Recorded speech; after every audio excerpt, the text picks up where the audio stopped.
A região sul é a que mais registra tornados no Brasil. Isso porque nós estamos na América do Sul, local que depois dos Estados Unidos é o berço dos tornados no mundo. É isso que pesquisadores revelam no estudo inédito publicado em 2023. Para contar mais sobre isso, a gente está aqui com os nossos caçadores de tornado, a professora Karen Hornes e o acadêmico Rodrigo Gabri. Sejam bem-vindos ao podcast Meia Hora. Muito obrigada. Olá, pessoal, tudo bem? Obrigado, fico honrado pelo convite de participar. Antes da gente começar, vamos para a apresentação. O podcast Meia Hora é o podcast de entrevistas da Universidade Estadual de Ponta Grossa, criado pela Coordenadoria de Comunicação em parceria com a TV Educativa. Para você que está assistindo no canal 14.1, o Meia Hora vai ao ar todo sábado, no mesmo horário, porque nada como começar a noite com boa informação. A íntegra das entrevistas vai depois para o Spotify e para o YouTube, e que você já pode ir seguindo lá, @oficialUEPG. Vai ser meia hora de muita informação, de ciência, inovação e cultura para você. Eu sou a Aline Jasper. E eu sou Jéssica Natal. E nós vamos começar conhecendo os nossos convidados de hoje. A professora Karen Linette Hornes é mestre e doutora em Geografia, professora do Departamento de Geociências da UEPG e tem se dedicado a temáticas de Geografia da Saúde, desastres naturais, socioambientais e também é a nossa especialista em tornados junto com os pesquisadores aqui da universidade. E para acompanhar esse tema tão interessante, o Rodrigo Gabri, que é acadêmico do 4º ano do bacharelado em Geografia, e ele que está mapeando um tornado super famoso que aconteceu aqui em Ponta Grossa no século passado e que ficou conhecido como o Tornado de São João Maria. E a gente vai falar mais sobre isso até o fim do podcast. Então, agora que vocês já conhecem os nossos entrevistados, nossos caçadores de tornados, vai a primeira pergunta que eu acho que todo mundo está pensando aí, está imaginando. O que faz um verdadeiro caçador de tornados? Vocês ficam aí no carro procurando, assim, os tornados, as ocorrências climáticas? Como é que é? Vocês ficam pesquisando? Como é que é esse trabalho tão interessante de vocês? A gente começa sempre observando as imagens de satélite, as imagens de radar, e nós observamos muito a questão da previsão do tempo. E aí, nós temos um grupo ali no WhatsApp, né, que inclui vários acadêmicos, a meteorologista, e nós começamos a acompanhar como é que está o desenvolvimento dessas tempestades e a localização que essas tempestades estão tendo. E aí, dentro das possibilidades, né, quando o evento acontece nas proximidades, muitas vezes nós nos arriscamos, né, e como já fizemos, inclusive, a tentar interceptar um tornado. Não dá medo, não, de vocês tentarem dar de cara com um tornado, assim, já na primeira saída? Bom, eu já tive algumas experiências com tornado, né, eu já vi 3 tornados, né, nunca imaginei que o meu objeto de pesquisa um dia fosse me perseguir, né? Mas, infelizmente, eu vi o tornado ali de Marechal Cândido Rondon em 2015 e causa, assim, bastante medo, né? Euforia também. Mas é muito importante esse trabalho, porque a partir do momento em que a gente sabe onde essas tempestades estão e qual é o potencial de severidade delas, nós conseguimos informar a população. E, através dessa informação, a população pode se proteger. Então, é um trabalho muito importante. É claro que gera insegurança para nós, né? Mas a possibilidade de você ver uma tempestade é algo muito grande, é algo muito bonito. Ela causa espanto, mas ela também causa uma admiração enorme, né? Quem nunca viu uma tempestade bonita, né? É bonita, mas eu tenho um pouquinho de medo. Você não tem um pouquinho de medo, assim, de ver pertinho como é que é? Quando a gente está em segurança, não dá tanto medo, mas quando a gente está em locais não adequados, com certeza, né, isso gera bastante medo, né, dado a força, né, que uma tempestade tem. E a rotina, como é que é nessa caça aos tornados? Então, nós ficamos de madrugada, durante o dia, acompanhando o deslocamento das frentes, como é que estão os jatos de baixos níveis. Esses jatos de baixos níveis, eles vêm lá da Amazônia, né? E aí nós temos as frentes frias que se deslocam lá da Antártida, né? E elas causam bastante instabilidade. Ainda mais quando a gente tem alguns ciclones na região do Atlântico. Então, isso traz instabilidade de vento, e aí nós temos um cisalhamento que proporciona o crescimento de nuvens muito grandes, né? Chamadas de cumulonimbus, mas em algumas circunstâncias elas começam a ter as características de supercélulas, que é um mesociclone, e esse mesociclone gera tornados, né? E esse acompanhamento do grupo também, nós temos o apoio aí da Defesa Civil aqui de Ponta Grossa, né, que está em conjunto conosco, acompanhando a situação das tempestades, onde elas estão ocorrendo, e lançando alerta junto com a Defesa Civil. Professora, eu estou aqui com alguns dados da pesquisa que vocês fizeram, que mostra que em 43 anos, né, foram registrados 581 tornados no Brasil. E 411 dessas ocorrências foram no Sul, né? E eu queria que você explicasse um pouquinho para o pessoal que está acompanhando a gente, seja na TV, seja nas redes sociais, por que isso acontece? O que tem de diferente no Sul do Brasil que vai facilitar a ocorrência desses fenômenos? Esse trabalho foi realizado pela Loriane, né? E esse trabalho foi muito importante porque mostrou exatamente quais são os estados mais propensos a esse tipo de atividade. E o motivo disso é que a região sul, ela recebe influência de diversas frentes frias. E essas frentes frias são as responsáveis por causar as tempestades. E essas tempestades, elas podem ficar, né, mais severas quando a gente tem elementos como jatos de baixos níveis, né, que vêm lá da Amazônia, como outros jatos tropicais e ciclones que causam bastante instabilidade. Além da frente fria, nós também temos um sistema que é chamado Sistema Convectivo de Mesoscala. É difícil esse nome, né? É um nome complicado, né? Como é que é esse Tenta traduzir pra gente aqui a lei. Convectivo de mesoscala, né? Esse sistema convectivo de mesoscala é uma área de baixa pressão. O que é essa área de baixa pressão? A área de baixa pressão funciona como se fosse um grande aspirador. Ela está sugando a umidade que tem ali na atmosfera e está elevando essa umidade para pontos mais altos. E quando essa umidade está sendo elevada para pontos mais altos, ela começa a se aglutinar e formar grandes nuvens.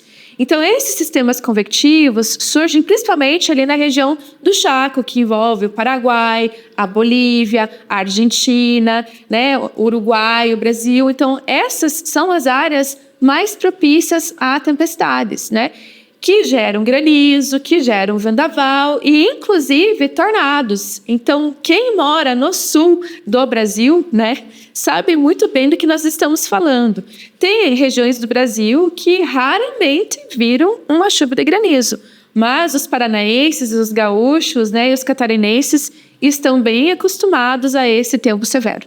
Rodrigo, a tua professora, antes da gente começar o programa, você vê como professora é coruja de aluno, né? Falou que você começou faz pouco tempo no grupo, mas você desde mais jovem já tinha um canal que falava sobre funis de tornado. Como é que é? Isso, exatamente. Estava destinado a isso, então. Uhum. Eu entrei na geografia já pensando em trabalhar nessa parte da climatologia.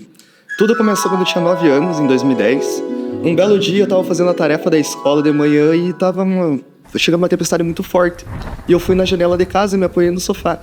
E nisso, por um acaso, eu vi meu primeiro tornado. Isso quando eu tinha 9 anos. Só que eu era uma criança já muito curiosa, eu gostava de assistir documentário. Então eu já tinha visto documentários sobre os caçadores de tempestades. E quando eu vi aquele funil ali na região de Itaiacoca, eu fiquei muito fascinado. Eu sabia o que era, só que sempre me falaram, mas não tem tornado no Brasil.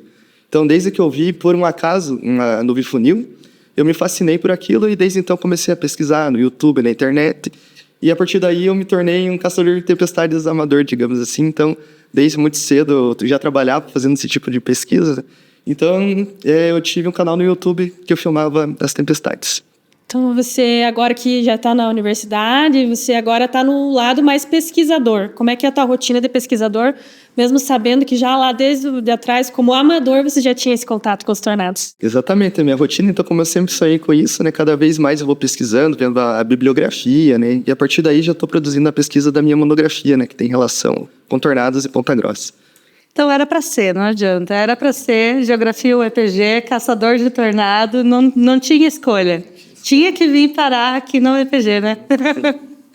Muito bem. Pessoal, a gente tem costume de dizer que tudo é um vento forte, né? Bateu um vento aqui, o tempo ficou brusco e do nada vai chover. Mas às vezes as pessoas não sabem identificar a diferença entre um tornado, um vendaval, uma chuva forte, uma tempestade de granizo. Qual é a diferença? Tem como a gente identificar o olho nu quando a gente olha assim? Qual que é como que vocês podem falar para o pessoal que está assistindo a diferença fenômenos? Então, a diferença desses fenômenos, né, se dá principalmente no tipo de dano, né? Então, a chuva de granizo, ela vai acabar afetando os telhados, né? Podem quebrar várias telhas e também ela geralmente está acompanhada de vendaval, né?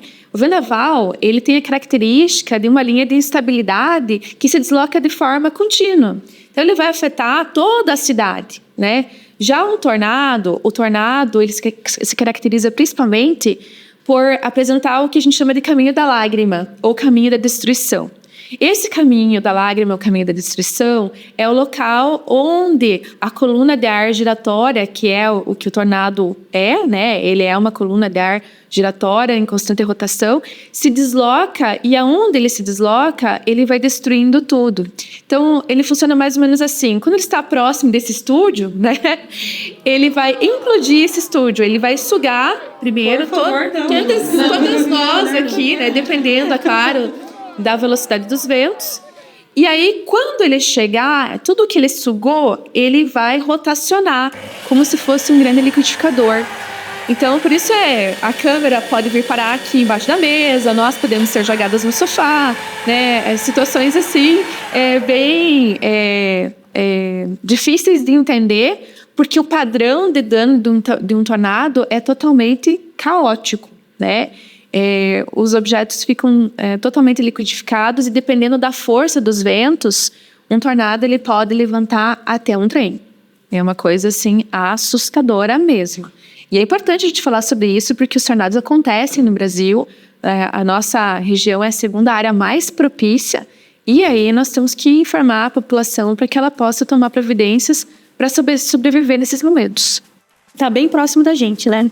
Sim, Ponta Grossa teve vários já, né? Temos aí registro de 2016, 2009, 1927. Nós temos diversos tornados aqui em Ponta Grossa. É isso aí, o papo tá bom, mas a gente vai dar um intervalinho para os nossos convidados beberem uma água, dar uma descansada. E você aí que tá gostando do nosso papo, espera só um pouquinho, fica ligadinho que a gente já volta com os caçadores de tornado da UEPG.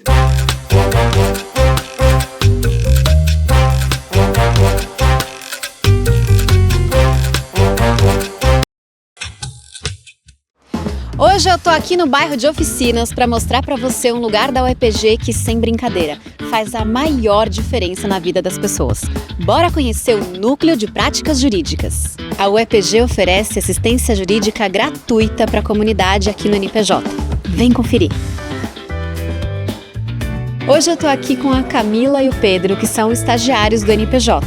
Camila, quem é que pode ser atendido pelo NPJ?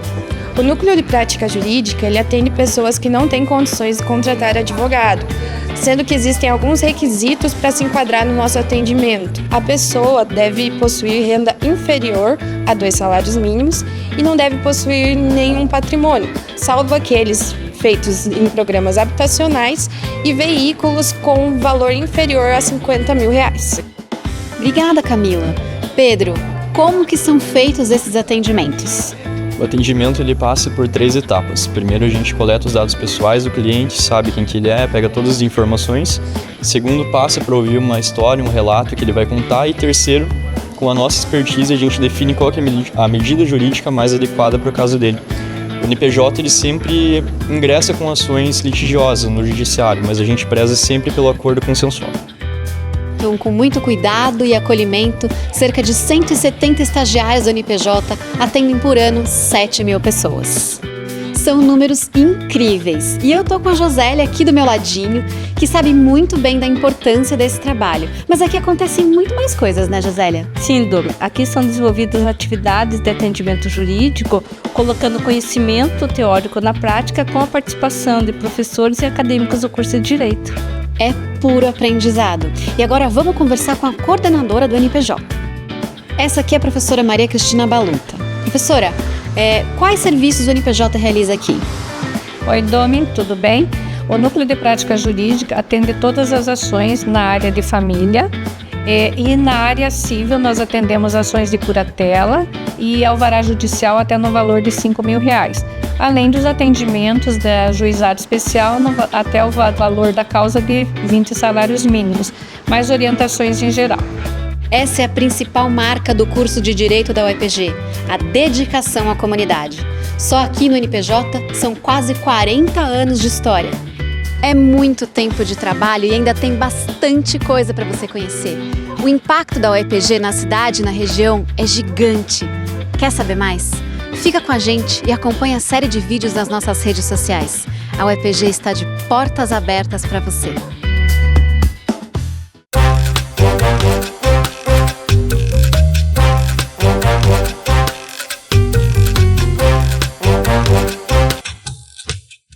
Voltamos aqui com o Meia Hora, podcast da UEPG. Rodrigo, agora é a tua vez de contar pra gente essa história do Tempestade do São João Maria. Como é que é? Ele era um vilão, o mocinho dessa história do tornado aqui em Ponta Grossa? O monge João Maria é um personagem muito importante na fé aqui no sul do Brasil, né? Ele era um peregrino que a população dizia que ele tinha poder de cura, então ele tinha algum tipo de poder divino, digamos assim. E que relação que tem com o tornado isso, né? Numa das peregrinações dele que ele passou por Ponta Grossa, algumas crianças começaram a zoar com a cara dele, vou dizer um linguajar mais popular, coisa de piá, assim, sabe? Começaram a jogar mimosa nele e, obviamente, ele se irritou, né? E ele ergueu o tom de voz com essas crianças, né? Acabou brigando. E a mãe dessas crianças estava por perto. E, claro, a mãe sempre vai defender os filhos, né? E acabaram comprando a briga com o João Maria ali dos filhos. E o João Maria ficou muito irritado na discussão ali. E ele prometeu ali, ele disse para todos que estavam perto dessa cena que eles teriam suas casas destruídas pela fúria dos ventos. Aí, né, numa sociedade bem religiosa, com bastante fé, isso foi na questão do senso comum, né, indo de boca a boca. Até que no dia 24 de outubro de 1927, uma tempestade severa atingiu Ponta Grossa, logo depois do almoço, entre a 1 da tarde e as 3 da tarde. E essa tempestade severa com fortes ventos, hoje, vendo as imagens, os relatos que a gente tem da época, a partir aí da escala Fujita melhorada, né, indica que foi um dano muito grande do simples vendaval, né? Então, também o mapeamento prévio que a gente já está fazendo já indicam que há ali um rastro de destruição bem localizado, alguns arcos de destruição. Então, tudo indica que é um tornado. A pesquisa está em desenvolvimento. E esse tornado, na época, ele destruiu várias construções, desde ali do bairro da Nova Rússia, passando ao centro, chegando até o 13 Bibi, aqui em Ponta Grossa. Onde é, mais ou menos, para o pessoal se localizar? Onde mais ou menos aconteceu esse tornado? Tem uma rua, né? A Ayrton Plaisano, não é? Ali na região, principalmente próxima do Regente Feijó. Ali foi uma região muito atingida. E esse tornado, ele desabrigou mais de 300 famílias, destruiu várias residências, comércios, e ele deixou dezenas de feridos, né? Sobrecarregou o sistema de saúde da cidade. E dentro desses relatos, principalmente registrado no jornal O Dia de Curitiba, que catalogou tanto os danos quanto os feridos, teve ferimentos de fraturas, perfurações por vidro, inclusive traumatismos, e o principal, houve 3 mortes nesse evento. Então, pensando que Ponta Grossa era uma cidade muito pequena na época, pensar em 300 famílias desabrigadas, dezenas de feridos e até 3 mortes, até para a atualidade já é um número bem considerável, né? Com certeza. Então, essa pesquisa, né, a gente está catalogando, olhando o passado, podendo pensar no que a gente pode fazer no futuro para, né, diminuir esses danos à população, né? E tem imagens, inclusive, dessa destruição, né? Tem os jornais da época. Para quem está escutando aí no podcast, tenta imaginar um lugar totalmente destruído por causa de vento, tijolo jogado para tudo quanto é lado, rua destruída. A gente tem algumas referências atuais, infelizmente, mas é realmente difícil de imaginar como foi aquele drama da época. Exatamente, né? E teve tantos danos, daí que vem a história de João Maria, né? Então, quando isso aconteceu, as pessoas falavam, isso é castigo que João Maria disse que ia acontecer de fato. Será? Aí fiquei na dúvida. Como é o caso, né, desse tornado aí lá do século passado, né? A gente percebe que Ponta Grossa e aqui a região tem uma ocorrência de tornados maior até do que a gente imagina, né? E esse ano, inclusive, vocês foram, né, para Piraí do Sul, né, onde rolou um tornado por lá. E a Jéssica me contou, fez matéria sobre isso, que está no site da UEPG, e o link vai ficar aí na descrição do podcast. Para o pessoal que está acompanhando no canal, depois entra lá no site da UEPG para poder acessar essa matéria.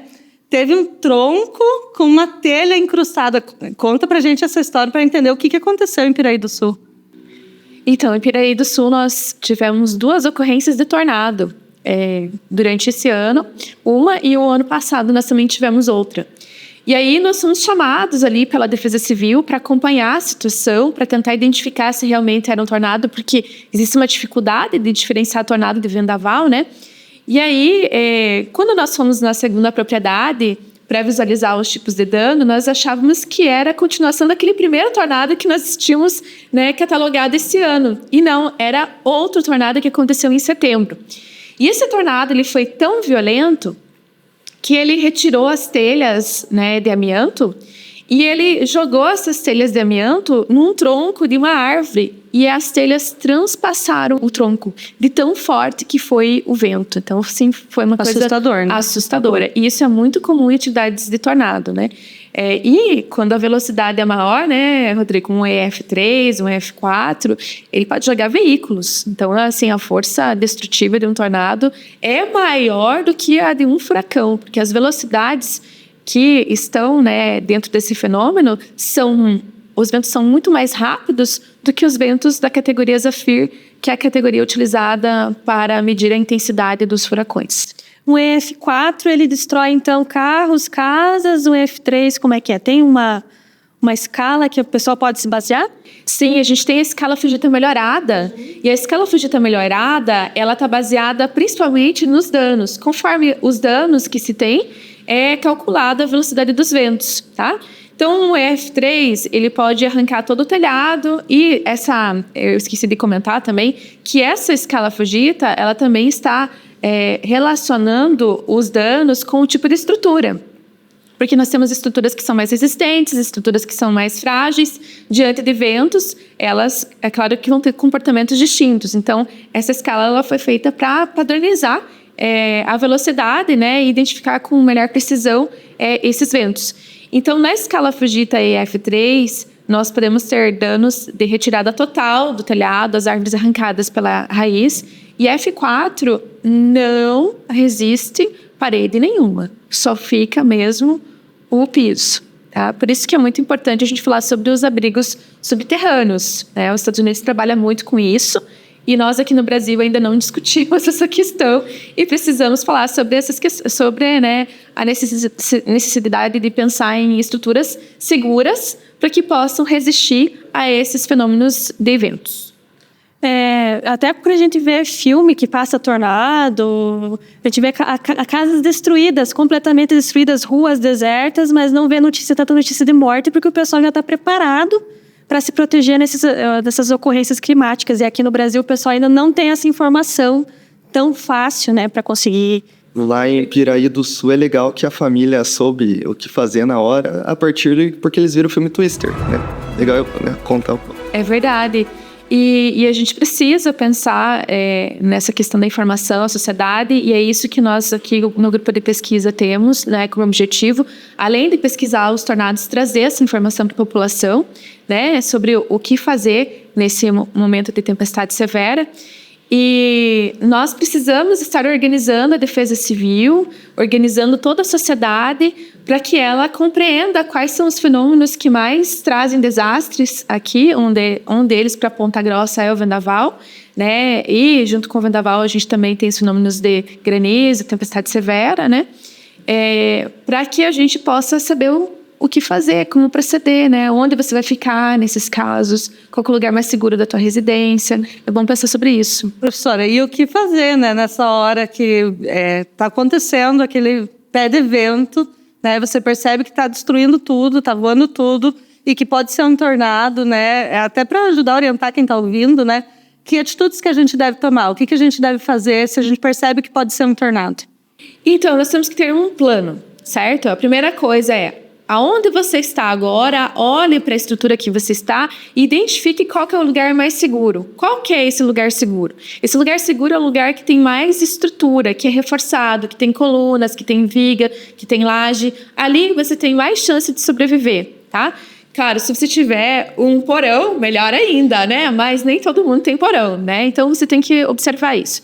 Se você estiver em campo aberto, não tiver proteção nenhuma, deite e fique na posição fetal. Se você estiver dirigindo, passe o cinto de segurança, fique distante de árvores e de postes ou de qualquer coisa que possa vir a cair sobre o seu carro e espere a tempestade passar. Nunca vá em direção à tempestade. Tem uns vídeos ali, né, de pessoas que olham o tornado, não dá uma visualizam curioso, o tornado, né? engatam a marcha e vão em direção ao tornado, né? Tem outra coisa que jamais faça. Nunca segure portas, janelas, portas de vidro, jamais. Porque você não consegue deter a força desses ventos. Então, imediatamente procure um local seguro. E aí, se você estiver em casa, se cubra com cobertor, se cubra com colchões, porque qualquer coisa que venha cair sobre você não vai te machucar tanto, você tem uma certa proteção, tá? E se você também... A gente tem que pensar nas pessoas que estão na área rural, né? Tem muita gente que está em galpão. Galpão são áreas muito sensíveis. Então, você procurar ali no galpão as áreas que têm mais estrutura, mais coluna, para aguardar. Não fiquem perto de coberturas de postos de combustível, de silos, né? São estruturas que facilmente colapsam com vendavais. Acho que todos vocês já devem ter visto várias reportagens a respeito disso, com esse tipo de dano, né? E aí, a gente fica pensando, né? A impressão que dá é que cada vez mais estão acontecendo essas tragédias climáticas. A gente viu um exemplo, por exemplo, lá do Rio Grande do Sul, né? Mas o que diz a ciência? Realmente está acontecendo mais sobre esses acontecimentos ou é só impressão nossa mesmo? Olha, Jéssica, tem uma coisa que nós precisamos falar para toda a sociedade, é o seguinte: as mudanças climáticas existem e elas sempre existiram e vão continuar existindo. E a primeira pergunta que nós devemos fazer é: eu estou preparado? Como está a organização, o meu planejamento, a minha estratégia para esse tipo de mudança? Então, assim, se eu sei que a Ponta Grossa é uma área que as ocorrências são essencialmente de vendavais, você pensou no meu telhado, minha vida? Você pensou na estrutura da sua residência? Né? Como é que você tem se organizado? E não só falando de tornados aqui, né? A gente está focando bastante em tornados, mas secas são comuns, geadas, né? Até neve nós tivemos. Então, nós precisamos pensar em como nos organizar para sobreviver diante dessas catástrofes. E sim, Jéssica, elas estão aumentando, a população está aumentando e, com certeza, mais pessoas que não têm as mesmas condições vão ser mais suscetíveis e vulneráveis a determinados eventos, né? Infelizmente, nós temos que pensar na nossa resiliência. É importante, né? Importante. Pensar sempre nisso. Como vamos resistir a esses fenômenos? Vamos colocar na agenda, né, esse pensamento agora. É verdade. E pensar em política pública, né? Pensar em formas de nos preparar como sociedade, né? Para não só individualmente responder ao que está acontecendo, mas também responder como um todo, como uma comunidade, como uma sociedade, a tudo que já é inevitável, né? Então é isso, pessoal. Deu para aprender muita coisa por hoje. A gente termina com um gostinho de quero mais. Hoje você ouviu a professora Karen Hornes e o Rodrigo Gabi, os nossos caçadores de tornado. Muito obrigada pela presença de vocês. Espero que tenham gostado de participar do nosso podcast, o Meia Hora. O programa foi fenomenal. Muito obrigada pelo convite. Estamos à disposição. Quando quiserem falar mais sobre tornados, estamos aqui. Agradeço muito o convite. Desejo sucesso nessa empreitada do novo programa e um conteúdo muito legal que eu mesmo consumo muito. Muito obrigada pela presença de vocês também. Nós agradecemos você que nos acompanhou nesse nosso primeiro episódio, né, do podcast Meia Hora. E ele retorna sábado que vem para não deixar tanta saudade assim, né? Com novos convidados, novos jornalistas que vão falar com os professores Antônio Licário e Moacir Santos, que vão te contar mais sobre os fósseis, sobre essa história do universo. A gente espera sábado que vem para Meia Hora de Conhecimento. Até lá! Até! Tchau, tchau, pessoal!